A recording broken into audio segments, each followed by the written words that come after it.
Page 5 lit. We outside. They call me Killer Cali. Welcome to the show. Listen, we're gonna get straight to the point. It's Saturday night, it's kind of late. And I wanted to chop it up with my people, I want to have a conversation with you, and what they call it, what black kings do when they get together. We eat, we drink, we smoke, we build. And that's what I'm trying to do tonight. Listen, we're going to get straight to it. First of all, before I even start this conversation, I have 6 kids that I've raised in my house, okay? They all touch college, they applied themselves because I was hard on them, And before I get into the topics, I just want to note, I want to tell you this, that the greatest book to raising a child is remembering your childhood, For example, if you grew up ever being hungry, you bust your ass so your children don't have to go through that, all right? If you woke up, if you lived a life, see, listen, anything that you dealt with on a consistent basis for years, affected you, all right? You're just a person, okay? If you saw your mama getting beat up, it affected you, good or bad, right? One, you either gonna keep the tradition going, you're gonna be fighting your mate for the rest of your life, or you never want to live like that in your life. You have to make a choice. So when it comes to parenting, just remember your childhood, Whatever you was lacking, you make sure your kids don't lack that. Real talk, all right? Whatever you was short of, you bust your ass to not have your kids go through that. That's how you remember, that's how you make a good childhood. Remember yours and how you really wanted it to be. You know what I'm saying? And you do all you can to make your children's life better than yours was. Do you understand what I'm saying? You ever heard the phrase, people thought, because I did. I thought we were rich. We weren't rich. But I thought we was, so it has a lot to do with what I'm telling you, what we're talking about today, okay?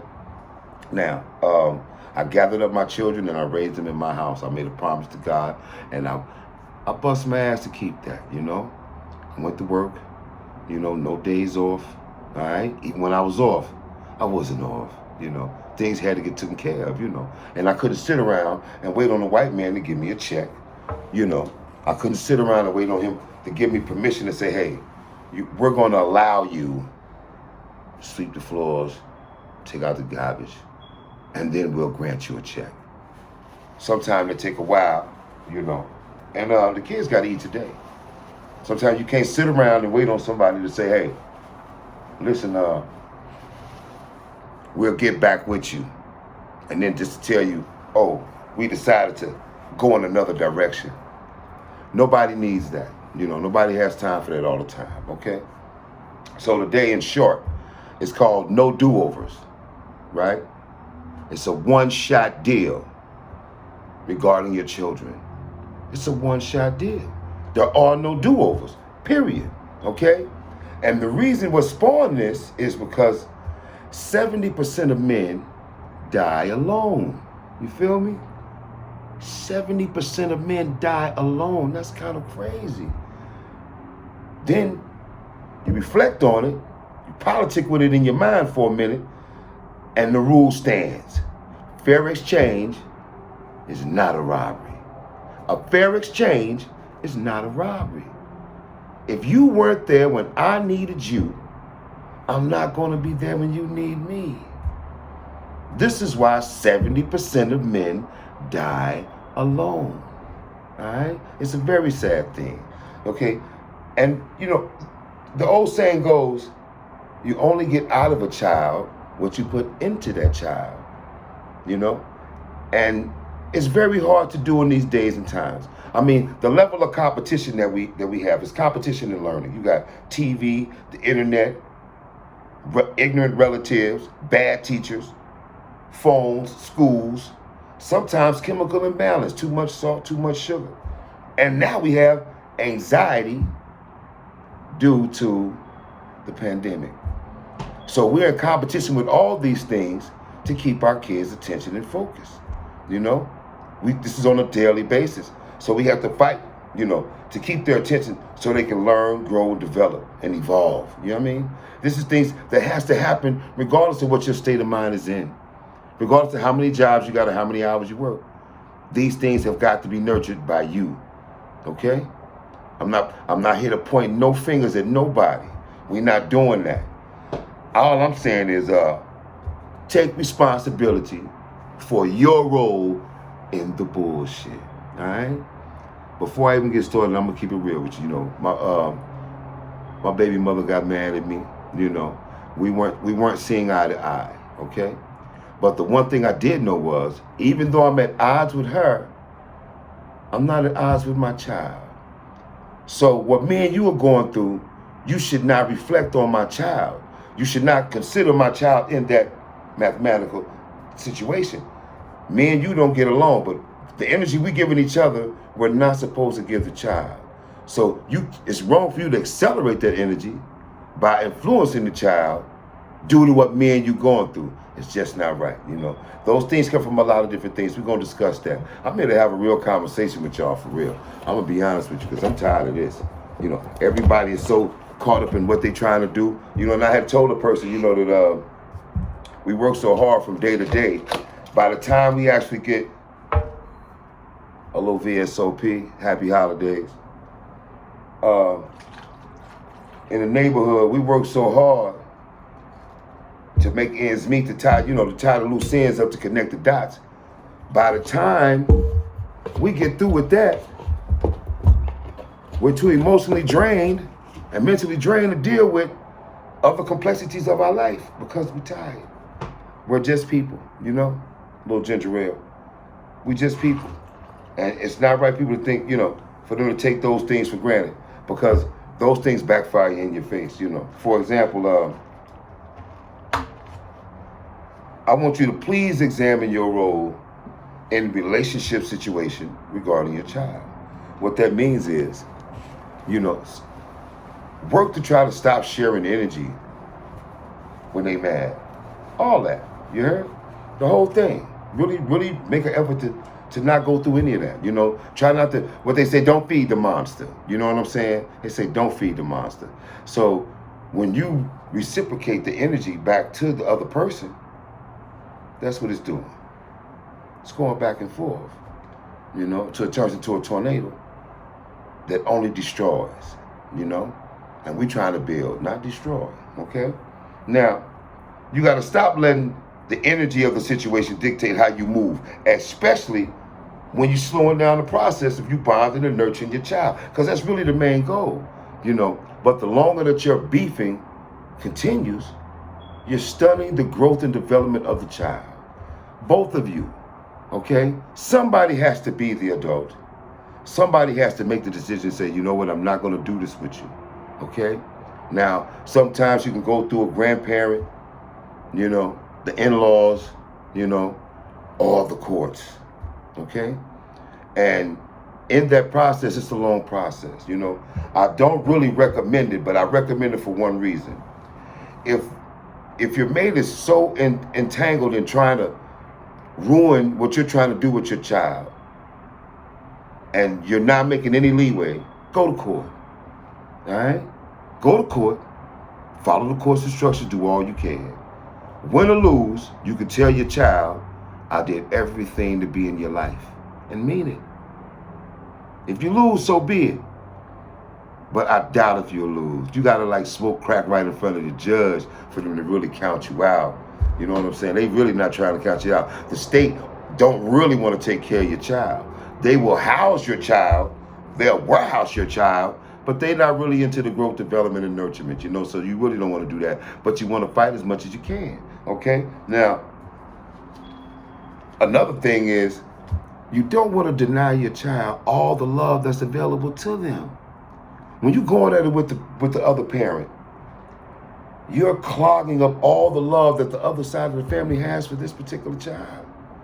Let them love this child.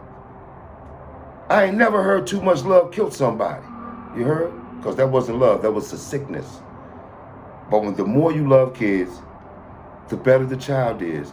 I believe that. What comes into play, I don't believe it got nothing to do with love, except the fact that some people don't really know what that means. You know, love is a verb. It's an action. If you love somebody, it's a certain way that you treat them and deal with them because you love them. You understand? All that other shit is bullshit. You heard? It really is. You know, just for the record. But on the second note, moments and memories. Those are bonding the spirituality of you and your child. You know, and it could never be duplicated. And it's a one-shot deal, okay? You know, they have a lot of different aspects of how you bond with your child, right? A lot of them say you bond when the baby's first born. Okay, the time you spend with them, your spirits are connecting. You know, the mother's faster than the father. I think her motherly intuition is supposed to kick in like that. Sometimes it's sooner than later. For some people, it's later than sooner. You know, we have to deal with those different type of things. But for the sake of the child, to do all you can, you know, just to be truthful. Now, if you weren't there when I needed to take care of certain things, I took care of it. If I weren't there when you took care of certain things, you took care of it. We can't use the little indiscrepancies to start a war, you know? And I'm saying it because sometimes the shit be this big, and a dude ain't seen his child in 3-4 weeks over an argument this big, because it's really not that, it's something else. You understand what I'm saying? You know, and when a person feels like that, what do we do, right? A person in their mind, what I said, they absolutely, positively think they're right, and they're dead ass wrong, you know. So yeah, this is what we're dealing with sometimes, you know. Now, honestly, at the end of the day, you know, we have to face certain particular things. Like, for example, oh my goodness, do all you can for your child. You don't get a second chance, all right? Don't wait for your child to get big before you bond with them, because your child will call you by your name, okay? I know a few guys that wait until the child get big in order to deal with them, you know. Some people wait until the child can make their own decisions and then want to start coming around. By that time, it's too late. You can't come around with a kid 14, 15, 16 years old and now you want to be a dad, or now you want to really be a real mom. In their mind, they already think they are who they are. They believe that. Because they will tell you in a minute, you should have came when I was 6. It would have been great to have you when I was 5, 6, or 7. Because by the time you got to 14, 15, 16, you had a lot to do with the molding of their character. You cannot do that if you're not involved, if you're not around, if you're warring with the other parent. Take responsibility for your part in the shenanigans. Like I said, most of the arguments is bullshit. You understand? You know, when you make a decision about a person, stick to it or throw it away. Okay? If you and him are done, y'all finished. Okay?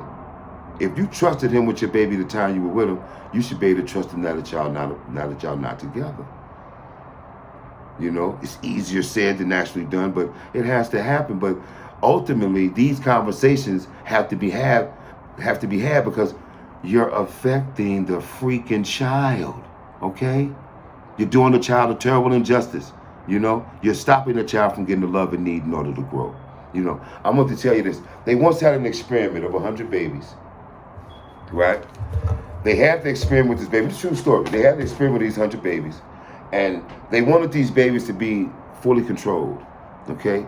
So they had the babies watched by people who didn't speak to them, who didn't cuddle with them, who didn't bond with them. Every baby died. In order for a baby to start to grow, it needs love and affection, okay? It needs interaction with a loving being, okay? Those 100 babies all died. They didn't receive any love. All they got was food, okay? And that was it. They didn't receive any tenderness, and every baby died, which means that if you don't nurture that child, the child will be missing something lacking in humanity. And that's just a fact, you know. And, you know, just for the record, you know, there are no days off, okay? There are no days off. We got to take care of our, even when we off, we still have things to do, you know. And like I said, you know, anybody that signs up for the responsibility of raising a child should be commended, okay? Not browbeat. No one's perfect. There is no such thing as the perfect parent. But I swear to God, please start giving credit to the people who are making a great effort, you know? They really trying, you know? And if you care about them, try to help them with that, you know? You know, it's bad enough, you know, all the media is targeting our kids, okay? The school is switching up the whole curriculum to our kids. All these things, without us, will turn them into something else, you know? So they need us to give them their love from our heart, you know? Remember, anything that you do that doesn't involve your heart will wear off. If you got with somebody for money, it'll wear off. If you got with somebody for sex, it'll wear off, okay? Whatever's not pure of heart will run out, straight like that, you know? And before I leave, because I know I've been on here for a few minutes, stop being best friends with your kids. Stop keeping it real with them, you know? Your kids love you, and they will gladly carry your burden. You know why? Because they love you. You cannot tell your children how to love you. You cannot, okay? Because the love in their mind means everything, okay? You're the first person that child has fell in love with. So when you hurt, the child hurts. When you're depressed, the child will get depressed. The child is spiritually connected to you, so the child will feel the anxieties that you're going through, you know? So you can't keep it real with them, okay? You complain about food. Remember the story I told? A woman's in the kitchen cooking. She's on the phone complaining to her sister about food. Her daughter, 7 years old, in the next room doing her homework, here's her mom. But she caught the ass end of the conversation. So now she takes it that mom's complaining about food. So how does she feel she can help her mother? By eating less. She feels if she eats less, she's helping mom. She's not, okay? You on the phone with your girlfriend arguing about this man you mess with, and your son's in the conversation. You can't tell your sons how to love you, okay? And in that conversation, they felt like you got violated, okay? And a woman in love sometimes will get violated and will do things out of the ordinary, okay? But your sons care about you. They care about your well-being and your livelihood. And you're their mother. They really, it's going to be hard for them to settle with their mothers getting mistreated and abused. And they did nothing, okay? When in fact, that we've been telling them, calling them our little man their whole life, okay? Now, with that in mind, somebody going to mess around and get hurt, okay?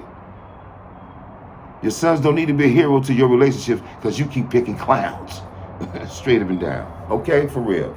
Straight up and down. You picking clowns. But you know, I'm not going, like I said, I'm not here to point fingers. Because everybody got a little clown in them. Especially when they get mad. They don't make the best decisions, you know. Anywhere it go. The children need supervision. Please start paying attention to your children, okay? They picking up busloads of kids and taking them straight to jail, okay? 2 people got shot. They picked up 40 people, well, 36, off of 2 bullets from 2 guns. They have figured out a way to get a busload of kids off the street and get away with it. Nobody's saying nothing. Nobody's saying nothing, okay? How many funerals have we had of young people in the last 5 years? An astronomical amount, okay? It's record-breaking shootings, outright, okay? Now, I'm only saying this because if we tweak our life a little bit, just tweak it a little bit, If we can just stop with the bullshit for a minute and actually remember what we really care about. A lot of people forgot what they care about, not by their own submission, but the fact that society keeps them so busy that they don't have the time to actually be involved with the smaller things that are not detrimental.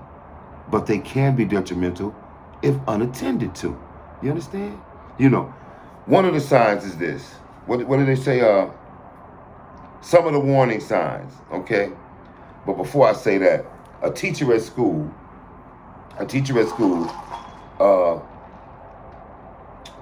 sent the kid a report card home and said that he failed, right? Well, it seems to me as if the teacher was concerned, that teacher would have notified the home when the child started falling behind, okay? When the habits, what did I say? When the child starts falling behind, not applying themselves, and you never notified the home and say, hey,